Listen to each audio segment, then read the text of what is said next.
Hello everyone, I welcome you all on ICSC monk YouTube channel. और आज हम लोग कॉन्सेप्ट रिवीजन सीरीज़ का सेकंड वीडियो देख रहे होंगे। फर्स्ट वीडियो में मैंने आपको जीएसटी के बारे में बताया था और बैंकिंग के बारे में बताया था। इन दिस वीडियो हम शेयर एंड डिविडेंड और लीनियर इक्वेशन के कॉन्सेप्ट्स को समझेंगे। ठीक है, मैं आपको बता देता हूँ कॉन्सेप्ट रिवीजन सीरीज़ में हम सिर्फ कॉन्सेप्ट्स पढ़ रहे हैं।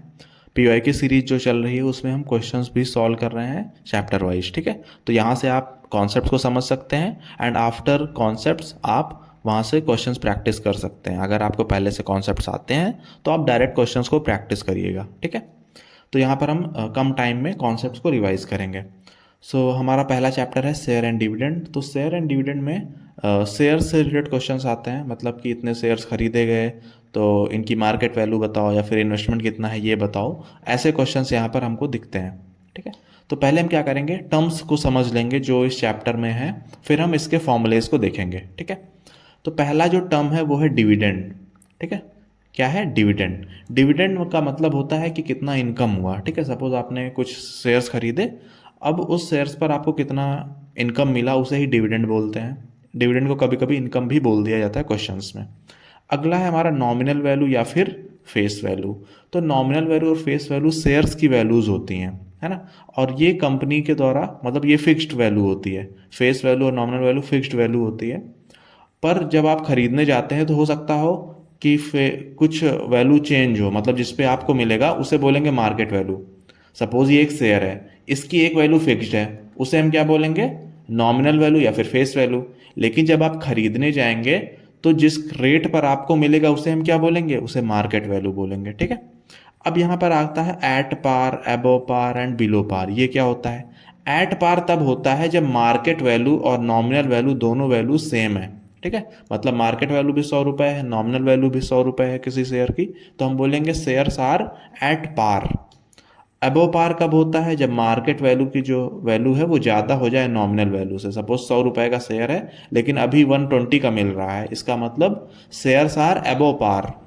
अगला है हमारा below par. Below par simple सा, जब मार्केट वैल्यू कम है नॉमिनल वैल्यू से। सपोज 100 रुपीज़ का शेयर 80 रुपये में मिल रहा है, तो हम क्या बोलेंगे, शेयर्स आर बिलो पार। ठीक है, यहाँ पर आपको सारी चीज़ें क्लियर हो गई होंगी। ठीक है, नेक्स्ट हम क्या करेंगे, आप कुछ फॉर्मुलेज देख लेते हैं जिनका यूज करना होगा। अब क्वेश्चन में हो सकता है आपसे पूछ लिया जाए कि इसने इतने शेयर्स खरीदे, एक शेयर की मार्केट वैल्यू इतने रुपए थी, तो आप बताओ इन्वेस्टमेंट कितना होगा। तो इन्वेस्टमेंट का बहुत सिंपल सा फॉर्मूला है, नंबर ऑफ शेयर्स को मल्टीप्लाई करो market value of one share. Suppose आपने 5 शेयर खरीदे और मार्केट वैल्यू था 100 रुपये, तो 500 आपका जो आंसर आएगा यही आपका क्या होगा, इन्वेस्टमेंट होगा। ठीक है, अगला है इनकम। अब इनकम का फॉर्मूला क्या है?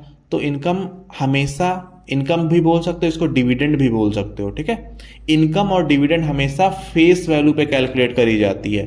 कभी भी इनकम आपका मार्केट वैल्यू पे कैलकुलेट नहीं होगा, इसको आपको ध्यान रखना है। ठीक है, तो उसी के बेस पे ये फॉर्मूला बना है, नंबर ऑफ शेयर्स को मल्टीप्लाई करना है रेट ऑफ डिविडेंड से और इसको मल्टीप्लाई करना है फेस वैल्यू से, तब आपका इनकम आ जाएगा। ठीक है, रेट ऑफ डिविडेंड में आपको ध्यान रखना है। मैं एक क्वेश्चन छोटा सा करा देता हूँ। सपोज 10 शेयर्स है ना, और रेट ऑफ डिविडेंड 10% है, तो 10% का मतलब होता है 10/100। फ्रैक्शन में हमें 100 से डिवाइड करना पड़ता है क्योंकि रेट ऑफ डिविडेंड परसेंटेज में गिवन होगा, तो हम 10/100 कर लेंगे into face value. Suppose face value है 500। ठीक है, तो 100 0 0 5 इंटू 10, तो 500 जो है ये आपका इनकम आ जाएगा। ठीक है, ऐसे आपको ये वाला क्वेश्चन कर लेना है। अगला है रिटर्न परसेंटेज। तो क्वेश्चन में कई बार ये पूछा जाता है कि परसेंटेज रिटर्न क्या था। ठीक है, तो डिविडेंड परसेंटेज आपको गिवन होगा क्वेश्चन में, है ना। या फिर इसको ऐसे देखो, सपोज किसी क्वेश्चन में दे दिया गया कि 100 रुपये इनकम थी, ठीक है, और इन्होंने 1000 रुपीज इन्वेस्ट किया था, ऐसा क्वेश्चन में आ जाता है। तो क्या करना है आपको, इनकम को ऊपर रखना है, इन्वेस्टमेंट को नीचे रखना है और 100 से मल्टीप्लाई कर देना है, यही आपका रेट ऑफ रिटर्न आता है या फिर रिटर्न परसेंटेज हो जाता है। ठीक है, डिविडेंड को ऊपर, इन्वेस्टमेंट को नीचे, है ना।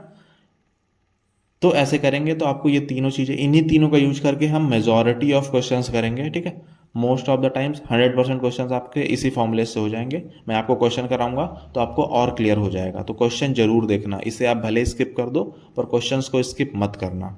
ठीक है, यहाँ पर ये चैप्टर आपका खत्म हुआ। अगला है हमारा लीनियर इन इक्वेशन। तो आप लोगों ने इक्वेशंस तो पढ़ी होंगी, है ना, वैसा ही होता है इन इक्वेशन। चेंज क्या है यहाँ पर, बस साइंस का चेंज है। अभी तक हमारे इक्वेशन में क्या होता था, बस इक्वल टू का साइन होता था, है ना, 5x + 3 इज इक्वल टू 8। यहाँ पर इसे हम इक्वेशन बोलते हैं, लीनियर इक्वेशन, इक्वल टू का साइन है। लेकिन अगर ये साइन बदल जाए, ऐसे साइंस आ जाए, तो हम उसे इनइक्वेशंस बोलते हैं। और लीनियर का क्या मतलब होता है, लीनियर का मतलब ये होता है कि पावर जो है मैक्सिमम पावर 1 है। अगर मैं सपोज 5x² लिख दूं तो ये क्या हो जाएगी, एक क्वाड्रेटिक इक्वेशन हो जाएगी।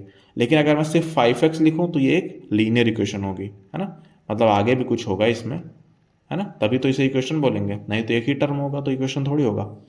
अब यहाँ पर इक्वेशन आपको समझ आ गया होगा, इन इक्वेशन समझ आ गया होगा। हमें जानना क्या है, तो क्वेश्चंस बड़े बेसिक से आते हैं, बहुत सिंपल सा चैप्टर है। आपको एक इक्वेशन दी जाएगी, बोला जाएगा कि इसको सॉल्व करो, इसमें सॉल्यूशन सेट निकालो, फिर इसको नंबर लाइन पे रिप्रेजेंट करो। ऐसे क्वेश्चंस आते हैं बड़े सिंपल से। पर हमको क्या करना है, ये 2 और 3 पॉइंट्स हैं, ये रूल्स को समझाते हैं, है ना। क्योंकि अभी हमें इक्वेशन हमने सॉल्व करी, पर हमें कुछ रूल्स भी पता होने चाहिए। तो रूल्स, बाकी सारे रूल्स सेम है, 2 रूल्स थोड़े से डिफरेंट है, तो उनको मैंने लिख रखा है, उन्हीं को हम समझेंगे। तो ये रूल्स क्या है, पहला रूल पढ़ो सेकंड नंबर पे जो है, if sign of each term on both the sides of an equation is changed the sign of inequality gets reversed. इसका क्या मतलब हुआ, सपोज ये है -5 है और -10 है। अब आप बताओ कौन बड़ा होगा, -5 बड़ा होगा, है ना। लेकिन अगर मैं दोनों के साइन को रिवर्स कर दूं, इसको प्लस बना दूं, इसको भी प्लस बना दूं, अब कौन बड़ा होगा, 10 बड़ा होगा ना। मतलब कि जब साइन दोनों साइड के चेंज करते हो तो आपको ये इनइक्वालिटी भी रिवर्स करनी पड़ेगी।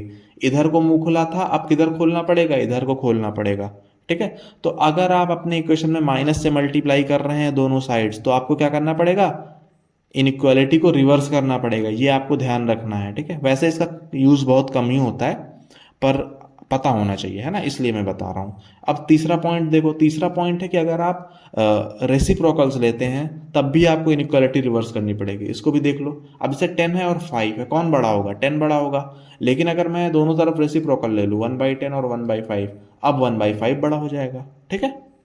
तो अगर आप माइनस से मल्टीप्लाई कर रहे हैं दोनों साइड, तब आपको इनइक्वालिटी रिवर्स करनी है। अगर आप रेसिप्रोकल ले रहे हैं तब भी आपको इनइक्वालिटी को रिवर्स करना पड़ेगा, ये आपको ध्यान रखना है। लास्ट चीज हमारी है replacement set and solution set, इसको भी समझते हैं। तो रिप्लेसमेंट सेट वो सेट होता है जहां से हम x की वैल्यूज को लेते हैं, ठीक है। और सॉल्यूशन सेट वो सेट होता है जो x की वैल्यूज को सेटिस्फाई कर रहा है। अभी मैं एक क्वेश्चन से आपको समझाता हूँ।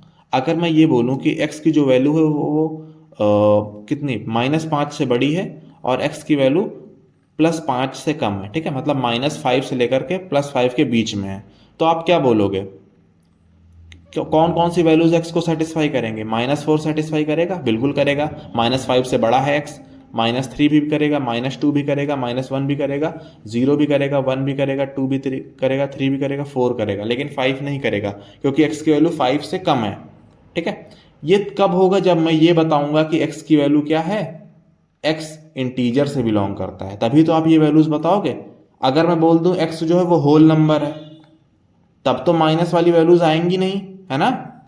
तो ये जो मैं बता रहा हूं कि आपको वैल्यूज कहां से लेनी है, होल नंबर से लेनी है, इंटीजर से लेनी है, इसको हम बोलते हैं रिप्लेसमेंट सेट, ठीक है। और जो वैल्यूज सेटिस्फाई कर रहे हैं, जब आप इंटीजर से लोगे तो कौन कौन सी वैल्यूज सेटिस्फाई करेंगे, सारी वैल्यूज यहां पे सेटिस्फाई करेंगे। लेकिन अगर मैं बोलूँ कि सिर्फ होल नंबर चाहिए तो कौन कौन सी वैल्यू सेटिस्फाई करेंगी, 1 2 3 4, है ना, 0 1 2 3 4 ये वैल्यू सेटिस्फाई करेंगे, ठीक है। मतलब कि जो सॉल्यूशन सेट होता है वो डिपेंड करता है रिप्लेसमेंट सेट पे, ठीक है। अगर मैं बोल दूं कि x जो है वो रेशनल नंबर से बिलोंग करता है, ठीक है, या फिर रियल नंबर से बिलोंग कर रहा है, तब तो आपको बीच की वैल्यूज भी लेनी पड़ेंगी, 0.5 0.6, है ना, ये वैल्यूज भी तो लेनी पड़ेंगी। तो अगर आप रिप्लेसमेंट सेट चेंज करते जाएंगे तो सॉल्यूशन सेट भी चेंज होता जाएगा, ठीक है। यहां से आपको रिप्लेसमेंट सेट और सॉल्यूशन सेट समझ आ गया होगा। अब मैं थोड़ा सा बता देता हूँ, नंबर लाइन काफ़ी सिंपल सी है।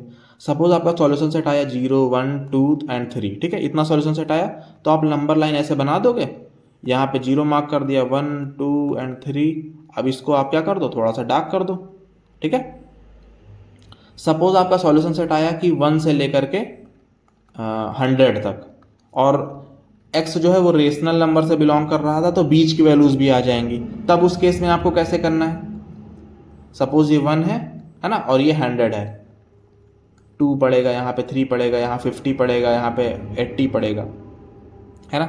तो यहाँ पर आपको 1 से 100 तक करना है, तो आप एक एक करके मार्क तो करोगे नहीं, आपको क्या करना है 1 पे डार्क कर देना है अगर 1 इंक्लूडेड है तब। और मान लो 1 से लेकर 100 तक है पर 100 इंक्लूडेड नहीं है, तो आप 100 पे गोला कर दोगे, इसको हॉलो रखोगे, फिर आप एक ऐसे लाइन ड्रॉ कर दोगे और इसको आप डार्क कर देना। अब ये और अच्छे से मैं आपको क्वेश्चन के साथ समझा दूंगा, यहाँ पर मैंने उतना समझा दिया जो आपके लिए ज़रूरी है, ठीक है। तो इतना करने के बाद आपको दोनों चैप्टर्स के कॉन्सेप्ट पार्ट में कोई प्रॉब्लम नहीं आएगी। ओके, तो यहीं पर मैं वीडियो को एंड करता हूँ। आपको ये ध्यान रखना है कि क्वेश्चंस आपको ज़रूर प्रैक्टिस करने हैं, ठीक है। तो उसके लिए आप PYQ सीरीज़ को ज़रूर चेकआउट करना। Okay, bye bye. अगर आपको कोई डाउट है या फिर कोई प्रॉब्लम है तो आप कमेंट सेक्शन में कमेंट कर सकते हैं। Bye bye, thank you.